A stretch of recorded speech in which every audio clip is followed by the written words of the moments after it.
Hi everyone. I know a lot about MEV today. I got sandwiched by great speakers.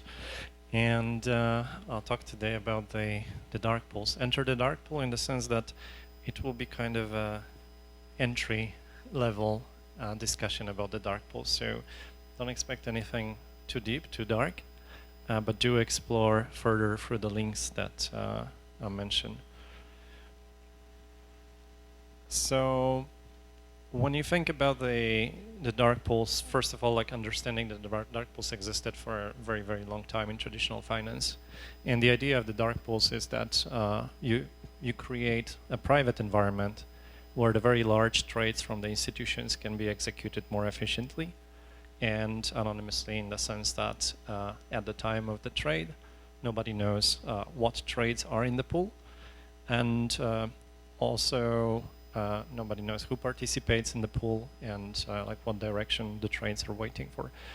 The post-trade, you also ideally wouldn't have the details of the identity of the participants, but this might be regulated, as some regulations may require to disclose a lot of information about the dark pool.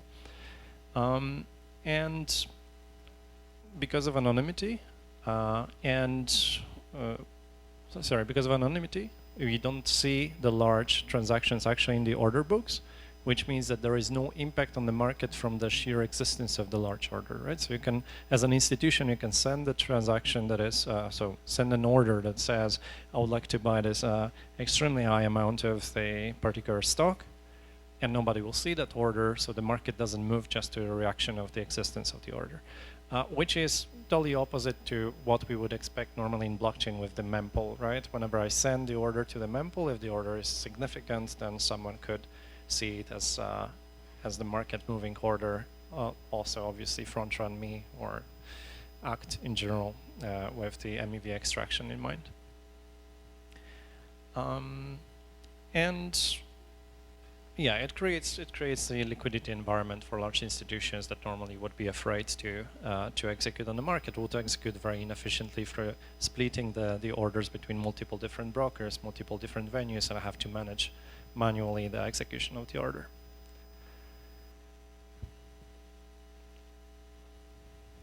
And as a result, we also can have better pricing, because within the dark pools you can operate algorithmic execution of orders. So not only you send the order to the dark pool, but you can also define the concepts that in blockchain we would call like programmable privacy.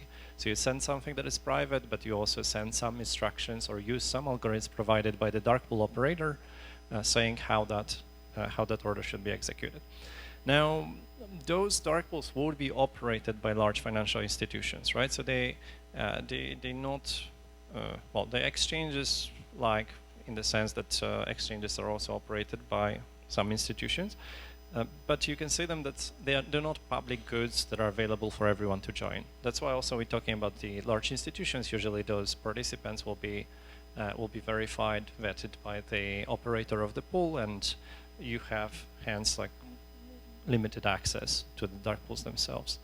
And also, you don't have what normally we would expect from blockchain. So we don't have the trustlessness. We have to trust those institutions that they'll maintain all those guarantees of privacy. The privacy is only guaranteed because in your contract that you sign with the institution operating the dark pool, you're being promised that your transaction will not be disclosed, that the details of the transaction will not be disclosed, and the algorithmic execution will happen as it is described in the contract.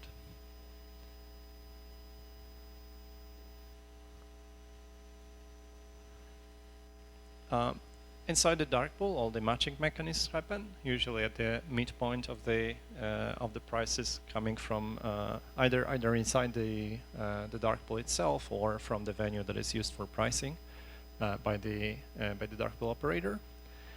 And those institutional operators, the participants of the dark pool that we mentioned would be hedge funds, would be brokers, the institutional investors. And those are the ones that try to avoid being seen. Now, the regulators started very soon looking at the dark pools very closely, because that privacy guarantees, the promises made by the large institutions, could be broken, right, in various different ways. So after a while, we had a series of very visible cases where SEC sued the operators, saying that some of the guarantees from the contracts were not really held in reality. I'll mention a few examples of those from the publications from SEC. So now the dark pools theoretically guaranteeing all of those good sides, but what would be the problem? So the lack of transparency that in blockchain, when we say, oh, there is privacy, lack of transparency becomes privacy, but also blockchain usually delivers transparency of the rules. You know that the rules are very clear. You can read how the smart contracts behave. You can read how the cryptography behaves. In this case, well, you have the contract that describes how the system should work, but you cannot really look at the system itself. You cannot verify if everything is executed, and that lack of transparency that is meant to be privacy becomes a problem because actually you cannot verify if everything is right. All the fairness concerns in the sense of, well, the trust for the operators. Do they really execute the algorithms the way they promise? Do they give someone the unfair advantage? Like maybe in the commercial agreements context, you can have some particular operators or maybe even internal players within those banks and institutions acting on the trades with maybe other algorithms, like paying for access for better execution algorithms, or paying for access for being the first to execute. There are concerns of the solutions like the routing to internal matching systems even before sending the orders to the dark pools. And here are a few examples of like the types of data leakage or data sharing practices that were noticed among the dark pools operated in traditional finance. So the early access to trade data for some of the high-frequency trading firms was actually allowed by some of the operators. The privileged access to some of the data feeds, so sometimes the internal teams, for example, like marketing or sales teams, have had access to the information about what type of trades different clients can execute, so they could actually have better access, like better materials, sales materials, to offer other products or to increase the sales through the dark pool itself. The ping order, so the ability for some of the participants or even all of the participants to learn how the dark pool operates through the series of small trades, like testing the water, testing what trades are exactly inside the dark pool.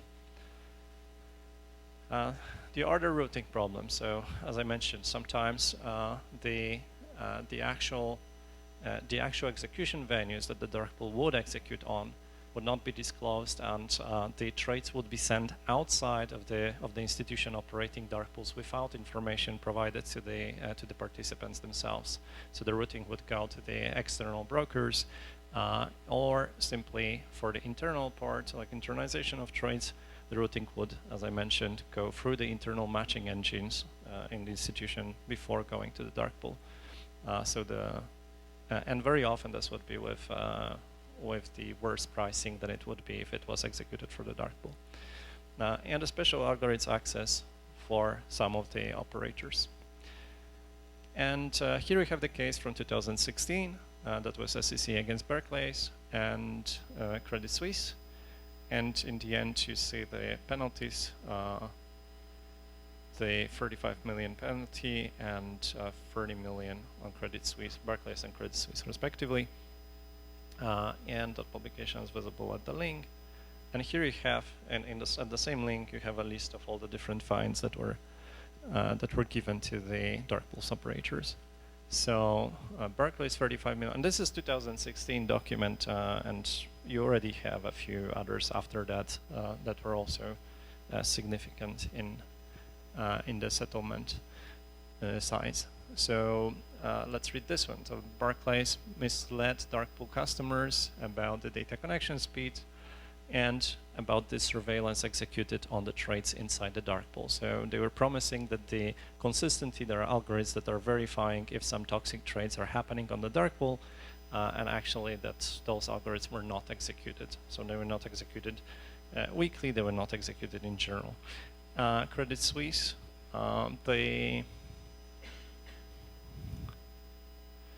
well, this is a bit more complex, so let's read about the, this one.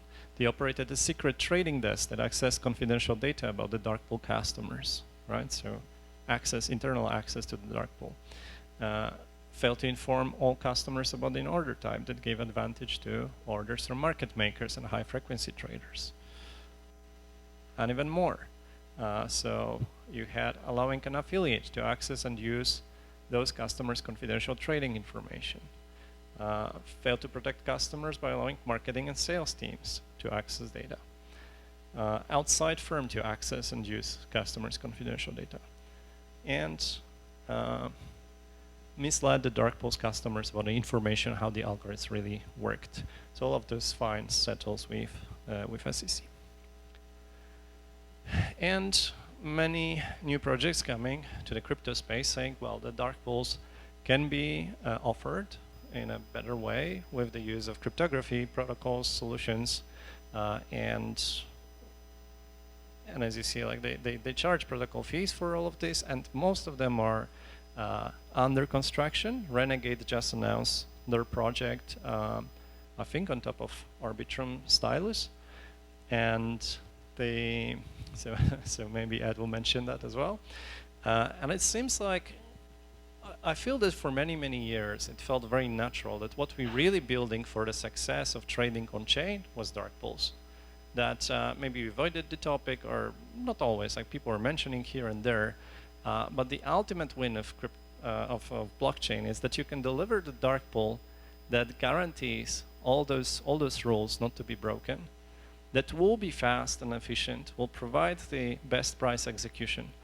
Now, that fast and efficient was definitely for a long, long time a problem. And I feel like nowadays we are entering the era of blockchain actually delivering the speed of execution that was needed to have very efficient trading.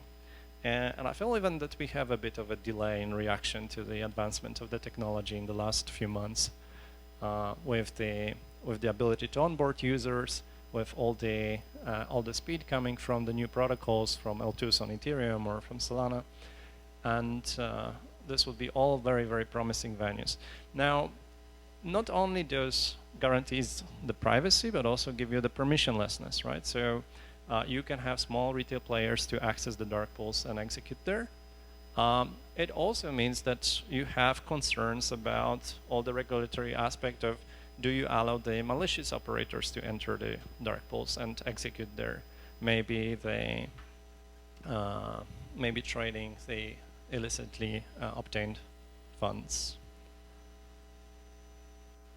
So the cryptography methods used, either a combination of MPC and ZK, or very often solutions based on TEs, so hardware-based solutions. And well, TEs are becoming a bit more and more of a talk of the blockchain.